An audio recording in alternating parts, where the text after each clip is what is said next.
Good morning students. बेटा हम लोगों का कैश फ्लो स्टेटमेंट का चैप्टर चल रहा था, उसी को कंटिन्यू करने जा रहे हैं। तो देखो बेटा, लास्ट क्लास में मैंने आपको इलस्ट्रेशन 48 तक करवाया था। अब अगर हम आगे के क्वेश्चंस की बात करें तो आगे के question similar kind of questions है जिसमें सेम टाइप ऑफ एडजस्टमेंट्स आ रही है। तो इन सभी क्वेश्चंस के ऊपर बार बार टाइम वेस्ट नहीं कर सकते। सारे क्वेश्चंस का पैटर्न एक ही है, सेम पैटर्न में आप लोग खुद सेल्फ ट्राई कीजिए। अगर प्रॉब्लम आती है तो आप लोग उसको डिस्कस कर लेना। अब हम इस चैप्टर का एक लास्ट क्वेश्चन करवा के इस चैप्टर को कंप्लीट करते हैं, दैट इज इलस्ट्रेशन 53। देखो इस इलस्ट्रेशन 53 में ये कहा गया है कि you are required to prepare a cash flow statement as per accounting standard 3 for the year 2017-18 from the following balance. आपके सामने जो बैलेंस शीट दी गई है उससे आपको कैश फ्लो स्टेटमेंट बनाना है।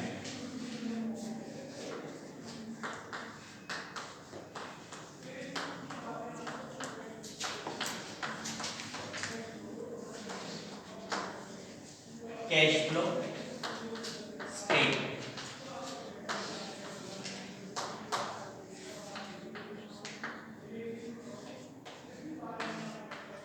For the year and.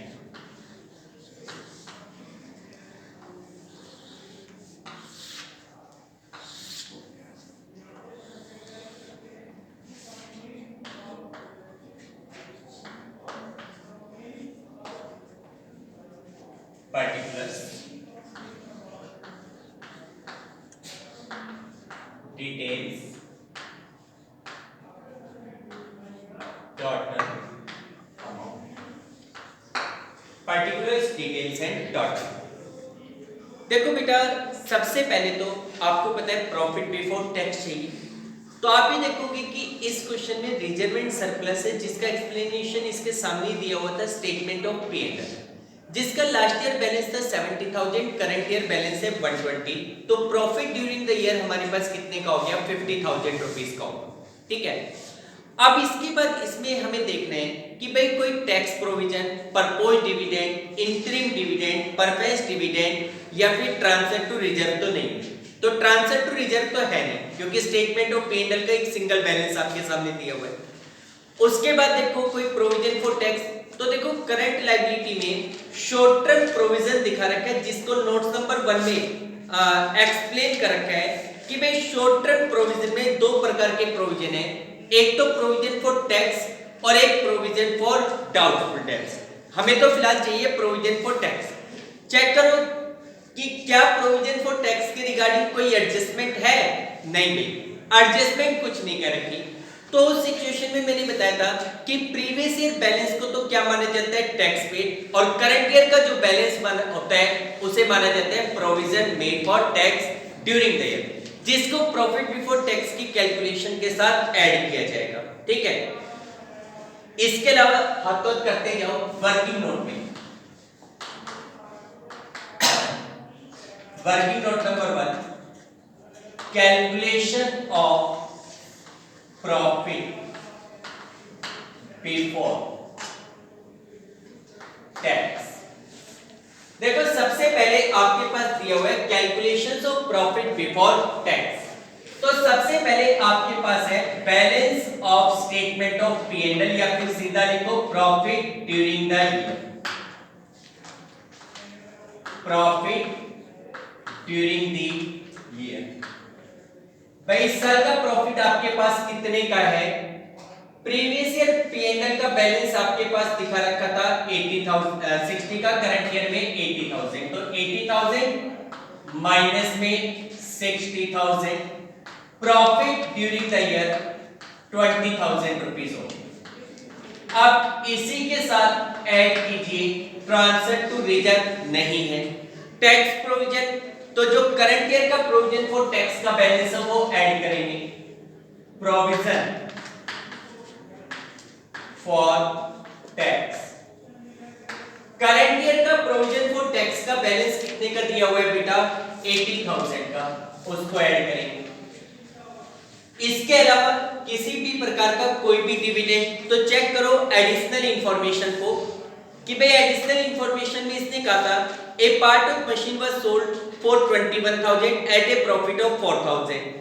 company charge depreciation on plant and machine, new debenture were issued at 10% discount और interest of 9600 was paid on debenture, proposed dividend दे रखा है। अब देखो proposed dividend आपके पास as a percentage दे रखे हैं sir profit sir balance दे रखे हैं 71। बेटा सॉरी, इस क्वेश्चन में result statement of P and L का जो बैलेंस दे रखा था ना, शायद हमने नीचे वाला ले लिया। पी एंड एल का जो बैलेंस है वो 1,20,000 माइनस 70, इट मींस 50,000 रुपीस है। Provision for tax 80। अब देखो एडजस्टमेंट में डिविडेंड के रिगार्डिंग एक फिफ्थ पॉइंट दे रखा था कि भाई कंटीजेंट लायबिलिटी के रूप में प्रपोज्ड डिविडेंड है और प्रपोज्ड डिविडेंड करंट ईयर का तो है 25% और प्रीवियस ईयर का है 30%। आपको बताया था कि प्रपोज्ड डिविडेंड के केस में केवल और केवल प्रीवियस ईयर बैलेंस को देखना है। प्रीवियस ईयर का प्रपोज्ड डिविडेंड कितना दिखा रखा है 30% है, तो हमने अच्छा ये जो 30% होगा ये कौन से ईयर के बैलेंस पे दिया जाएगा, प्रीवियस ईयर। प्रीवियस ईयर का 2 लाख रुपीस का बैलेंस था शेयर कैपिटल का, जिसके ऊपर 30% यानी कि 60,000 रुपीस का प्रपोज्ड डिविडेंड है, उसे ही प्रॉफिट बिफोर टैक्स की कैलकुलेशन में ऐड और उसे ही फाइनेंसिंग एक्टिविटी में लेस। तो यहां पे ऐड करोगे proposed dividend, proposed dividend 2 lakh का 30% या ब्रैकेट में लिख देना 30% ऑफ रुपीस 2 लाख। 2 लाख का 30% 60,000 रुपीस का प्रपोज्ड डिविडेंड हो गया। तो टोटल अमाउंट आपके पास कितने का हो गया 1,90,000। टोटल अमाउंट कितने का हो गया 1,90,000। ठीक है भाई, ये आपके पास क्या आ गया, प्रॉफिट बिफोर टैक्स आ गया। अच्छा कोई परफेक्ट डिविडेंड तो नहीं है, नहीं इस क्वेश्चन में नहीं है, तो यहां पे आप लिखेंगे profit before tax, profit before tax 1,90,000। इसके बाद adjustment for, adjustment for non cash and non operating items, उन आइटम्स की रिगार्डिंग एडजस्टमेंट करना जो या तो नॉन कैश है या फिर नॉन ऑपरेटिंग। चेक करो कौन कौन से आइटम है। तो देखो बेटा इतना काम करने के बाद मैंने बताया था आपको जिन वर्किंग नोट की रिक्वायरमेंट है वो वर्किंग नोट आप लोग बना लीजिए। तो देखो इसने एडजस्टमेंट में एक तो पॉइंट कहा था कि a part of machine was sold for 21,000 at a profit of 4,000, इसका मतलब मशीन अकाउंट बनाना पड़ेगा। दूसरा इसने कहा था कि depreciation charge on plant and machine, तो ये भी प्लांट एंड मशीन से रिलेटेड अकाउंट है, इसको भी बनाना पड़ेगा। तीसरी बात कह रहा है कि डिबेंचर को हमने 10% डिस्काउंट पर इशू किया था, इसका कोई अकाउंट बनाने की जरूरत नहीं है, ये तो सीधा सीधा पॉइंट है। फिर ये कह रहे हैं interest paid on debenture 9600, contingent liability में प्रपोज्ड डिविडेंड था उसका हमने कर ही लिया। ठीक है, तो अकाउंट कौन सा बनाना है, प्लांट एंड मशीन। तो देखो हमारे पास नॉन करेंट एसेट में, फिक्स एसेट्स में टेंजिबल एसेट, टेंजिबल एसेट्स को एक्सप्लेन कर रखा है कि भाई टेंजिबल एसेट्स में प्लांट एंड मशीन है और उसका एक्यूमुलेटेड डेप्रिसिएशन भी है। तो आपको दो अकाउंट बनाने पड़ेंगे, एक तो plant and machine account, plant and machinery account, और दूसरा एक्यूमुलेटेड डेप्रिसिएशन अकाउंट।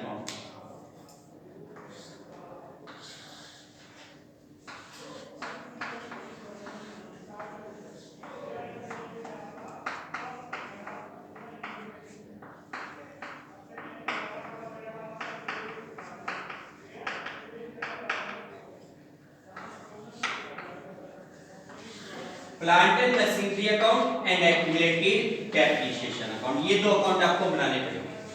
सबसे पहले तो इनके बैलेंसेस को नोट डाउन कीजिए, कितने का बैलेंस था बेटा। प्लांट एंड मशीन का ओपनिंग बैलेंस है 223 का, तो यहां पे लिखोगे to balance brought down 223।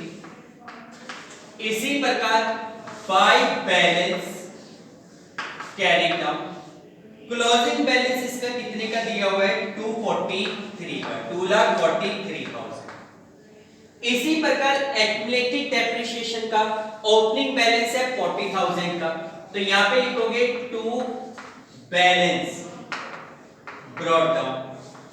Opening balance है 40,000, क्लोजिंग बैलेंस दिखा रखा है 38,800, तो यहां लिखेंगे बाय बैलेंस कैरी डाउन 38,800, ये ओपनिंग और क्लोजिंग। अब देखो एडजस्टमेंट क्या थी भाई, इसने कहा a part of the machine was sold for ₹21,000 at a profit of 4,000। भाई मशीन का एक पोर्शन आपने 21,000 में सेल किया जिसमें 4,000 का प्रॉफिट। 21 की मशीन आपने 4,000 प्रॉफिट पे नहीं बेची, 21 में सोल्ड किया गया। कितने की मशीन थी नहीं पता, लेकिन उसके ऊपर प्रॉफिट कितने का हुआ 4,000। लेकिन एक बात यहाँ पे ये भी आती है कि भाई आपको ठीक है 4,000 रुपए का प्रॉफिट हुआ, 21 में आपने उसको सेल आउट किया, तो इसका मतलब आज की डेट में वो मशीन हमारे लिए कितने की थी 17 की थी। लेकिन हम लोग उस मशीन को 17 की थोड़ा लेके चल सकते हैं, हमें तो उसकी ओरिजिनल कॉस्ट चाहिए। भाई आप ये सोचो कि जब प्लांट एंड मशीन दे रखा है और उसका एक्यूमुलेटेड डेप्रिसिएशन अकाउंट अलग से दे रखा है, तो एसेट्स तो अपनी ओरिजिनल कॉस्ट के ऊपर होनी चाहिए। तो एक बात तो ये है कि जो मशीन आप बेचने जा रहे हो उसका आज तक का एक्यूमुलेटेड डेप्रिसिएशन कितना है वो कैलकुलेट करना, ताकि उसको आप एक्यूमुलेटेड डेप्रिसिएशन से उठा के मशीन अकाउंट में ट्रांसफर कर सको, ठीक है ना। तो इसका मतलब एक्यूमुलेटेड डेप्रिसिएशन आपको उस मशीन का नहीं पता, तो सर आपने उसका डेबिट बैलेंस कर दिया। सॉरी बेटा, लास्ट क्वेश्चन है, ध्यान देना। यहाँ पे एक्यूमुलेटेड डेप्रिसिएशन का क्रेडिट बैलेंस होता है by balance brought down. Accumulated depreciation का जो ओपनिंग बैलेंस है वो तो हमारे पास कितने का दिया हुआ था 40,000 का, और closing balance by balance carry down 38,800। बेटा वो मशीन कितने चला गया डेबिट में, ठीक है सॉरी। तो देखो जो मैं आपको बात बताने जा रहा हूं कि भाई जैसे इसने कहा था कि एक पीस को प्लांट एंड मशीन का कोई पीस हमने 21 में बेचा, चलो ठीक है 21 में बेचने की एंट्री जाएगी bank account debit to machine, उसमें 4,000 रुपीस का प्रॉफिट हुआ, उसकी एंट्री भी हो जाएगी machine to statement of P&L। लेकिन दूसरी बात ये है कि जिस मशीन को आप बेचने जा रहे हो उसका आज तक का डेप्रिसिएशन कितना है वो हमें नहीं पता, जबकि हमारा पहला काम यही होता है कि जिस एसेट्स को बेच रहे हो उसका आज तक का डेप्रिसिएशन कैलकुलेट करके एक्यूमुलेटेड डेप्रिसिएशन से प्लांट एंड मशीन अकाउंट में ट्रांसफर करना होगा। तो वो कैसे निकाले, तो देखो इसी में एक सेकंड पॉइंट भी दे रखा है मशीन से रिलेटेड कि भाई depreciation charge 3,000 as a depreciation on its plant and machine. भाई कंपनी अपनी प्लांट एंड मशीन के ऊपर 3,000 रुपए का डेप्रिसिएशन लगाती है, वो करंट ईयर का डेप्रिसिएशन है, उसकी एंट्री क्या होती है depreciation account debit to provision for depreciation. तो यहां पे हम लिखेंगे by depreciation account. Current year का डेप्रिसिएशन 3,000 रुपीस है। अब देखो जैसे हम लोगों ने प्रीवियस क्वेश्चन किए थे उसमें क्या होता था कि जो एसेट्स बेच रहे हैं उसका डेप्रिसिएशन दिया होता था, करंट ईयर का डेप्रिसिएशन निकलता था।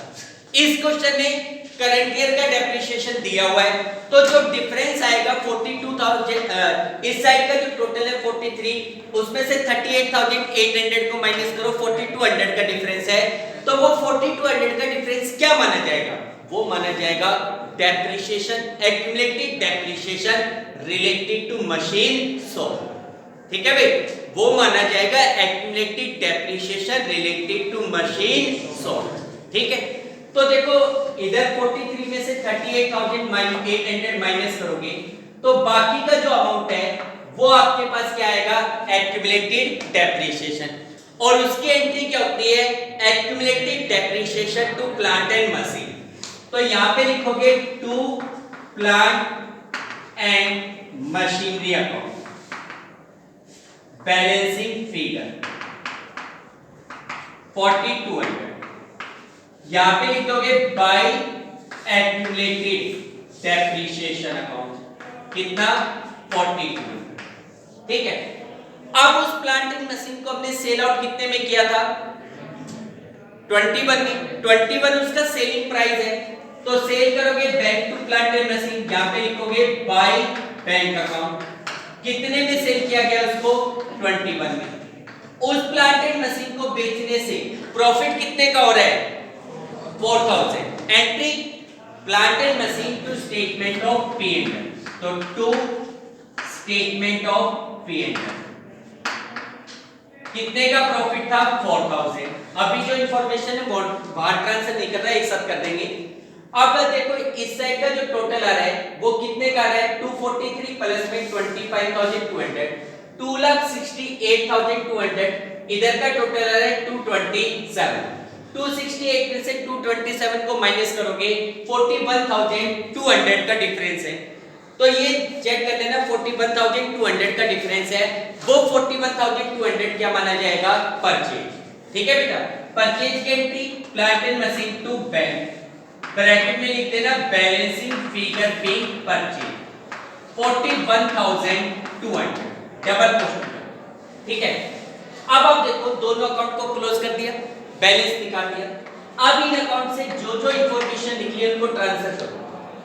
पहली बात एक्यूमुलेटेड डेप्रिसिएशन था 4200 का, इसकी डबल पोस्टिंग हो गई, कैश फ्लो स्टेटमेंट में कहीं नहीं आएगा।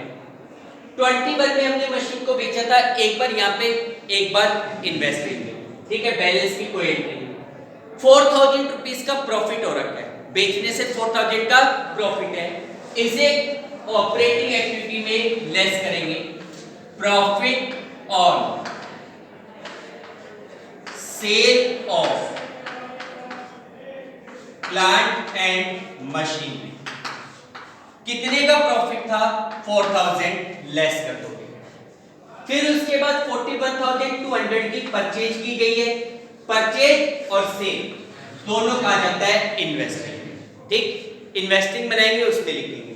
इधर 4,200 की तो डबल पोस्टिंग हो गई।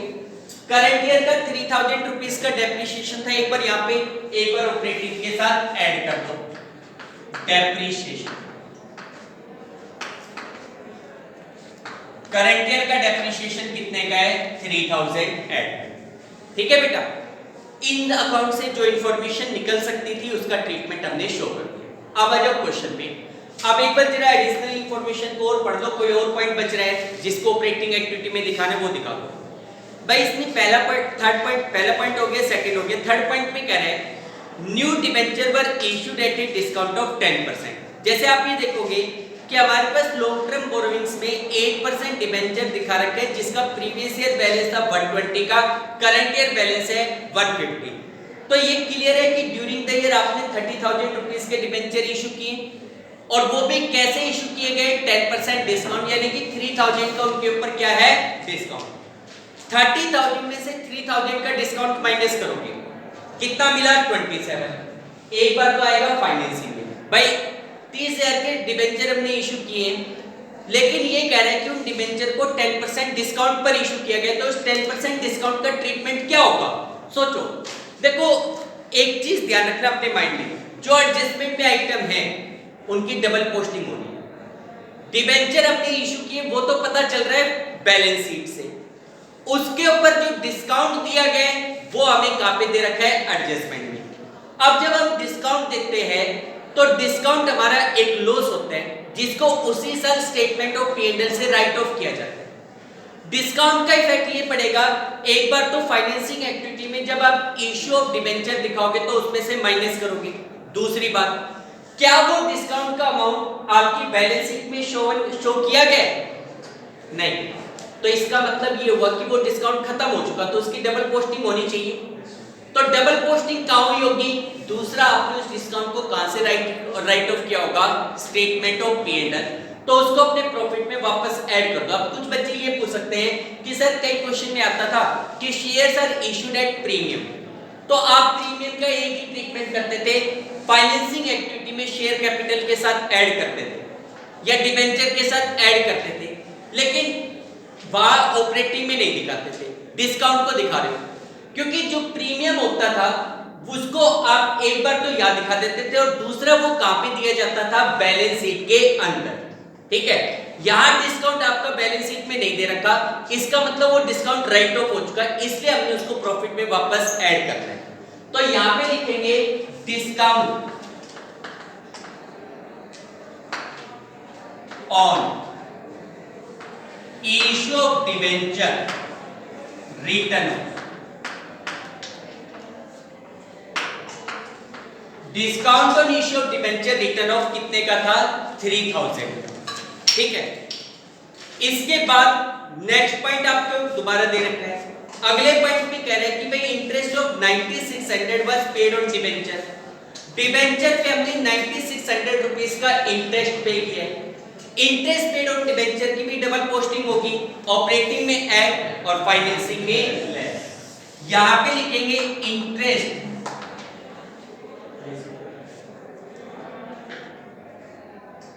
Interest paid on debenture. कितने का इंटरेस्ट पे किया गया है, 9600, इसको भी ऐड कर दिया। ठीक है बेटा, अच्छा प्रपोज डिविडेंड का ट्रीटमेंट कर ही लिया, सारे आइटम हो गए एडजस्टमेंट की। अब क्वेश्चन के ऊपर आ जाओ, बैलेंस शीट जो हमें गिवन है। सबसे पहले शेयर कैपिटल फाइनेंसिंग में जाएगा, रिजर्व एंड सरप्लस को दिखा चुके। लॉन्ग टर्म बोरोइंग्स में 8% डिवेंचर है, इशू किए गए वो फाइनेंसिंग है, उन पे जो डिस्काउंट था वो ट्रीट कर लिया।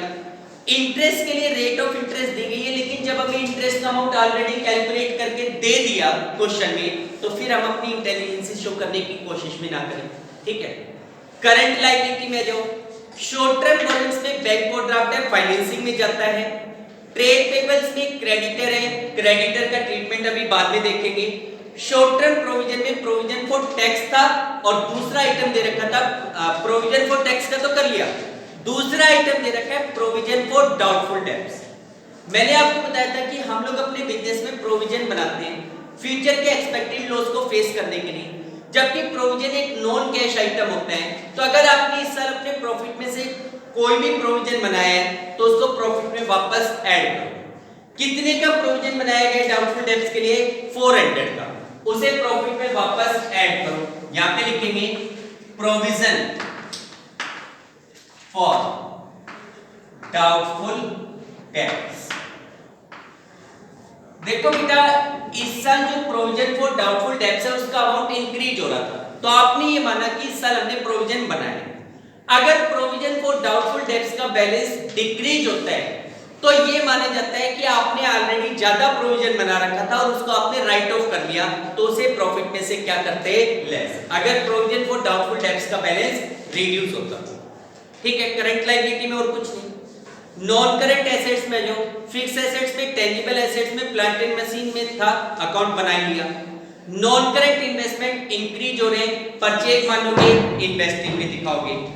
करंट एसेट्स में इन्वेंटरी, ट्रेड रिसीवेबल, बाद में कैश एंड बैंक बैलेंस देखना नहीं, तो बैलेंस शीट के भी सारे आइटम हो गए। ठीक है भाई, तो एडजस्टमेंट फॉर में तो यही आइटम है, इनको एडजस्ट करो, कितना आ रहा है, 10, 16, 12,000 ऐड कर दो, 2,02,000। ये 2,02,000 आपके पास क्या आ गया, operating profit before change in working capital. इसको बोलेंगे operating profit before change in working capital. Operating profit before change in working capital 2,02,000। ठीक है, अब इसके बाद करंट एसेट्स और करंट लायबिलिटी के लिए दो कॉलम बना लो, एक ऐड का, दूसरा लेस का। करंट एसेट्स, करंट लायबिलिटी को चेक करो। करंट लायबिलिटी में पहला आइटम शॉर्ट टर्म बोरोइंग्स में बैंक ओवरड्राफ्ट है, फाइनेंसिंग में जाता है, छोड़ दो। ट्रेड पेबल्स में क्रेडिटर है, इंक्रीज हो, क्या करोगे, ऐड। करंट लायबिलिटी इंक्रीज होती है, add, increase in creditors. Creditors का अमाउंट कितना इंक्रीज हो रहा है, 1,000। फिर ट्रेड रिसीवेबल, ट्रेड पेबल्स के बाद शॉर्ट टर्म प्रोविजन में एक तो आइटम था प्रोविजन फॉर टैक्स, उसका ट्रीटमेंट ऊपर और लास्ट में लेस में होगा। फिर उसके बाद प्रोविजन फॉर डाउटफुल डेब्ट्स उसको दिखा दिया, तो करंट लायबिलिटी में और कुछ नहीं बचा। करंट एसेट्स में जो इन्वेंट्री 125 से 1,41,500 इंक्रीज हो रही है, less increase in inventory. Inventory कितनी इंक्रीज हो रही है? 16,500 लेस करोगे। इन्वेंट्री के बाद ट्रेड रिसीवेबल 64,500 से 64,600, यानी कि ट्रेड रिसीवेबल 100 रुपीज इंक्रीज हो रहे हैं, उसे भी क्या करोगे? Less increase in trade receivable 100 rupees.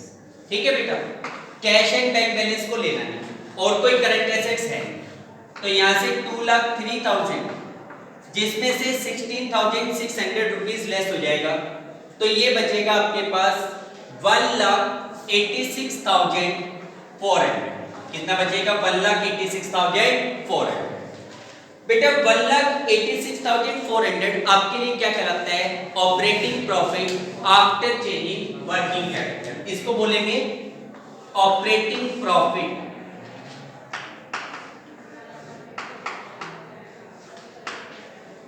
After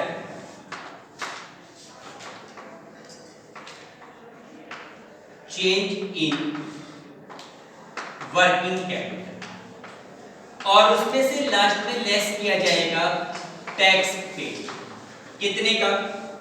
तो देखो इस क्वेश्चन में टैक्स पेड आपके पास दिया हुआ है, जो मैंने बताया था प्रीवियस ईयर बैलेंस होता है उसको टैक्स पेड माना जाता है 60,000, वो लेस करोगे, कितना आ गया? 1,26,400। इसको नीचे लिख देना operating net cash inflow from operating activity. ये ऑपरेटिंग एक्टिविटी से होने वाला कैश का क्या है? इनफ्लो। ठीक, इसके बाद बाकी के दो पोर्शन पहले। अब हमारा सेकंड पोर्शन स्टार्ट होता है cash flow from investing activity. Cash flow from investing activity, investing activity के ऊपर।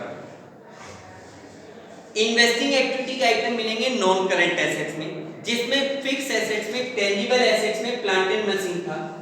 21 की तो प्लांट एंड मशीन हमने सेल की थी, तो यहां पे लिखेंगे sale of plant and machine. कितने की सेल की गई है? 21 पैसा है। इसी प्रकार परचेज कितने की गई थी? 41,200 की purchase of plant and machine, 41,200 पैसा जाएगा। ठीक है, और कुछ भाई फिक्स एसेट्स में, टेंजिबल एसेट्स में तो और कुछ है। नॉन करंट इन्वेस्टमेंट में आपके पास प्रीवियस ईयर बैलेंस था 120, करंट ईयर बैलेंस है 130, यानी कि इन्वेस्टमेंट आपने परचेज किए। Purchase of non current investment. Non current investment कितने अमाउंट के परचेज किए गए हैं? 10,000, उसमें भी पैसा जाएगा। और कोई फिक्स एसेट्स है? ठीक है, इसके अलावा इंटरेस्ट रिसीव नहीं है, डिविडेंड रिसीव भी नहीं है, रेंट रिसीव भी नहीं, तो इस एक्टिविटी में और कुछ नहीं है। 51,200 में से 21 चले गए, 30,200। 30,200 रुपीस का क्या हो रहा है? Cash outflow. तो यहां पे लिखेंगे cash outflow from investing activity.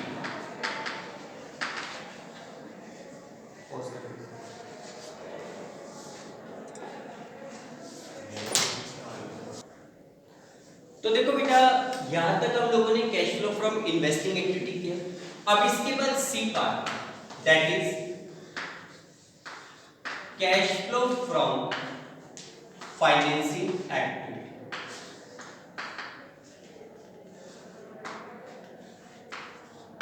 Financing activity, ठीक है, फाइनेंसिंग एक्टिविटी के ऊपर है। तो देखो फाइनेंसिंग एक्टिविटी में सबसे पहले आता है लायबिलिटी साइड के आइटम मिलेंगे। शेयर होल्डर फंड में share capital previous year 2 lakh, current year में 3 लाख, यानी कि 1 लाख के शेयर इशू किए गए, कोई प्रीमियम डिस्काउंट वगैरह था नहीं। तो यहाँ पे लिखेंगे issue of share capital, issue of share capital, कितने के शेयर्स इशू किए गए हैं? 1 लाख। शेयर कैपिटल के बाद रिजर्व एंड सरप्लस कुछ नहीं करना। नॉन करेंट लायबिलिटी में लॉन्ग टर्म बोरोइंग्स में डिबेंचर थे, डिबेंचर इशू किए गए और उसके बारे में कहा गया था 10% डिस्काउंट। तो 30,000 के डिबेंचर पे 10% 3,000 का डिस्काउंट हो गया, वो माइनस करो। Issue of debenture at discount कितने के? 27,000। उसके बाद करंट लायबिलिटी में शॉर्ट टर्म बोरोइंग्स में बैंक ओवरड्राफ्ट है, प्रीवियस ईयर बैलेंस था 5,000, करंट ईयर बैलेंस है 19,000, raised through bank overdraft, raised through bank overdraft. भाई बैंक ओवरड्राफ्ट के थ्रू कितना पैसा रेज किया जा रहा है? 14,000। कितना पैसा रेज कर रहे हैं? 14,000, ठीक है। उसके बाद ट्रेड पेबल्स नहीं, शॉर्ट टर्म प्रोविजन में और कुछ नहीं, ठीक है। एसेट साइड में से कोई आइटम नहीं आया। इसके अलावा मैंने बताया था इंटरेस्ट पेड और डिविडेंड पेड दोनों था। एक तो इंटरेस्ट पेड और डिबेंचर दिखा रखा था 9600 का, तो यहां पे लिखेंगे इंटरेस्ट पेड और डिबेंचर्स। डिबेंचर्स पे कितने का इंटरेस्ट पे किया गया है? 9600। इसी प्रकार आपने कंटीजेंट लायबिलिटी में प्रपोज डिविडेंड था, जो मैंने बताया था केवल प्रीवियस ईयर का बैलेंस देखना है। तो प्रीवियस ईयर में हमने कितने का प्रपोज डिविडेंड दिया था? 60,000 का। Propose dividend of previous year, ये लिख देना, प्रपोज डिविडेंड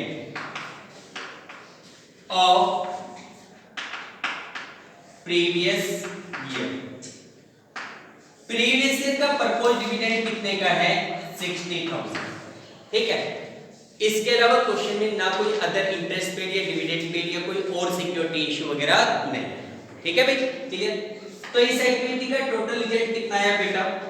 141 में से 69,600 माइनस कर दो, तो ये 71,400 बचेगा। एक बार चेक कर लेना, 71,400, ठीक है। 71,400 आपके पास क्या है? Cash inflow from financing activity, ठीक है। अब तीनों एक्टिविटी का टोटल रिजल्ट चेक करें। 126,400 प्लस में 71,400, 1,97,800 का तो है इनफ्लो, और उसमें से 30,200 रुपीस माइनस कर दो, तो कितना बचेगा? 1,67,600। चेक कर लो, शायद ये यार सही, 1,67,600, ठीक है भाई। तो ये हमारे पास क्या कहलाएगा? Total cash inflow. A plus B plus C.